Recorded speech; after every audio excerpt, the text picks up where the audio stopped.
વિદ્યાર્થીઓ, સ્વાગત છે તમારી ચેનલની અંદર. તો અત્યારે હું જઈ રહ્યો છું જુનાગઢ એસટીઆઈની એક્ઝામ આપવા માટે, કેમ કે ગીર સોમનાથ સેન્ટર નથી આપતા, એટલે એસટીઆઈની એક્ઝામ માટે આપણે જુનાગઢ જવું પડે છે. Junagadh KG Chauhan girls school છે, જે ટીમ્બાવાડી પાસે, ત્યાં મારો નંબર આવ્યો છે. અને દર વખતે આપણા કોકને કોક સબસ્ક્રાઈબર મારા સેન્ટર પર મળી જ જાય છે. બહુ સારી વસ્તુ છે યાર, મજા આવે છે મને પણ. ત્યારે સામેથી આપણે બોલાવે કે ભાઈ કેમ છો ભાઈ, શું છે, શું ચાલે. એટલે દર વખતે અત્યાર સુધી લગભગ 2-3 વર્ષથી તો થાય જ કે જ્યાં પણ સેન્ટર આવ્યું હોય ત્યાં આપણા કોકને કોક સબસ્ક્રાઈબર હોય છે. ઘણા એમાંથી બોલાવતા હોય, ઘણા એવું શરમાતા હોય, અથવા તો એવું વિચારતા હોય કે ભાવેશભાઈને કમેન્ટ બમન્ટ હશે તો નહીં બોલાવે, આપણે બોલાવશું ને સરખા નહીં વાત કરે તો. એટલે ઘણા બોલાવતા હોય, પણ બોલાવવાનું મજા આવે યાર, કેમ કે આપણા નવા નવા વિદ્યાર્થીઓ સાથે વાત કરવાની મજા આવે. અને જેટલું પણ આપણા ઉપરના લેવલે જાય એમ પોલાઇટ બનવાનું, એવું રાખવાનું કે ભાઈ બહુ ઓલું નહીં રાખવાનું કે નહીં ભાઈ મારા તો એટલા સબસ્ક્રાઈબર છે તો હું બોલાવ, એવું નહીં. આપણે બધાને સરખા યાર, માણસ બધા ગમે એટલો કદાચ મોટો માણસ હોય તો પણ, તો એવું નહીં રાખવાનું. એટલે તમને પણ કંઈક નવું જાણવા મળે, મને પણ કંઈક નવું જાણવા મળે. તો એના માટે જોઈએ આ વખતે પણ આપણી સ્કૂલમાં કોનું નંબર આવ્યો હશે ને કોણ સબસ્ક્રાઈબર હશે મળે છે. તો મળીએ આગળ બ્લોગની અંદર.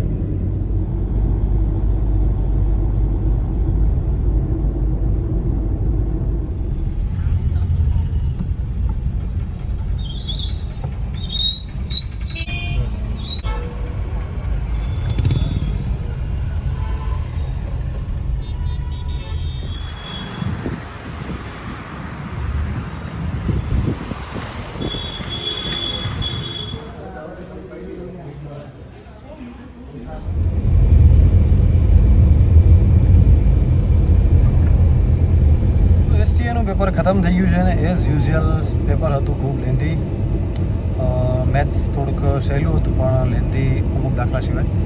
બાકી તો પેપર ઓલ ઓવર લેન્ધી હતું. તમે આખા 200 પ્રશ્ન જો વાંચીને સમજી લ્યો ને ત્યાં જ સમય પૂરો થઈ ગયો. એટલે હસમુખ સાહેબ જે યુપીએસસી જેવું કરવા જાય છે, પણ યુપીએસસીમાં એટલું હોય છે કે યુપીએસસીની અંદર 100 જ પ્રશ્નો હોય છે અને આની અંદર 200 પ્રશ્નો હોય. એટલે 200 પ્રશ્ન વાંચતા તમારે સમજી લો કે એક પ્રશ્નમાં તમે 1 મિનિટે બગાડો ને તો 200 મિનિટ થાય.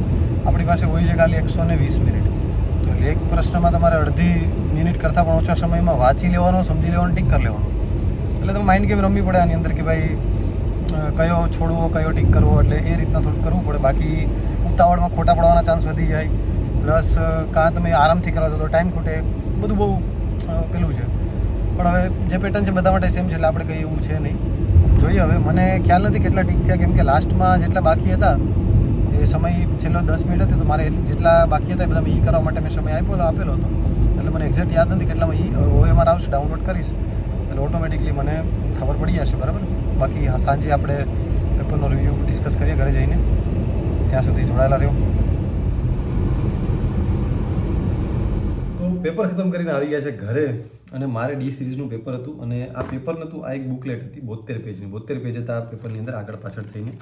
અને પેપર એવું બધું થોડુંક લેન્ધી હતું કે આખું પેપર તમે વાંચો, સમજો, ટીક કરો તો એ 2 કલાકની અંદર પોસિબલ જેવું નહોતું. એટલે આની અંદર થોડીક બુદ્ધિએ મારવાની હતી કે કેટલા ટીક કરવા, કેટલામાં કરવા, અને ફટાફટથી એ રીતના આખું માઇન્ડ ગેમ હતી. તો આ પેપરથી એટલું જાણવા મળ્યું છે કે પહેલાં તો તમારા કન્સેપ્ટ ખાસ ક્લિયર હોવા જોઈએ. જે પણ વિષય કરો છો એ ડાયરેક્ટ ગોખી નહીં નાખવાનો, એના કન્સેપ્ટ ક્લિયર હોવા જોઈએ. ઇકોનોમિક્સ જેવા સબ્જેક્ટ સમજવાના વિષય તો ખાસ, બંધારણમાં પણ ખાસ. પ્લસ આ લોકો ટ્રાન્સલેટ બહુ કરે છે, એટલે ખાસ યુપીએસસી અથવા તો એવા ક્યાંય પૂછાયેલા પીવાયક્યુ હોય એને ખાસ પીવાયક્યુ કરી જવાનું. ખાસ પ્રેક્ટિસ ખાસ જોઈએ, કેમ કે એન્ડ ઓફ ધ ટાઈમ તમારે 3 વિધાનો આપેલા હોય, 4 વિધાનો, પણ બહુ લાંબા વિધાનો. એ વાંચો અને ફટાફટ ડિસિઝન લેવું હોય તેના માટે પ્રેક્ટિસ બહુ જરૂરી છે. એટલું મને ખબર પડી.